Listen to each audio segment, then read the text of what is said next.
জীবনে ধোঁকা খাওয়াটা খুব দরকার। কেন বলো তো? যখন আমরা প্রচণ্ড বিশ্বাস করি, চোখ বন্ধ করে ভরসা করি, তারা যখন আমাদের বিশ্বাস ভাঙে, তখন আমরা রিয়েলাইজ করি সবাই আমাদের ভরসাযোগ্য নয়। আমরা যার তার উপর ট্রাস্ট করতে পারি না। কেউ যখন বলে যে I don't trust any one, দেখবে সে কখনো না কখনো কাউকে নিজের থেকেও বেশি বিশ্বাস করে ফেলেছিল। আমরা প্রথমে ওভার ট্রাস্ট করি, ওভার শেয়ার করি, শেষে গিয়ে ওভার হার্ড হই।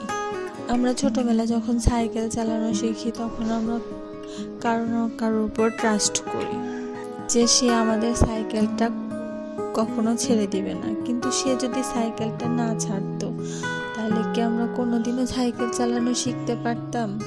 কোনোদিনও না।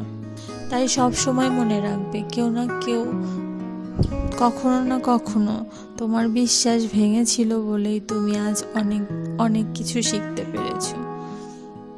তাই থ্যাঙ্কস টু দেম। তাই হতাশ হবেন না, নিজের উপর বিশ্বাস রাখুন, এটা থেকে শিক্ষা নিন আর সামনে এগিয়ে যান। আপনিও একদিন উইন হতে পারবেন ইনশাল্লাহ। আসলে সবকিছু থেকেই মানুষ কিছু না কিছু শিক্ষা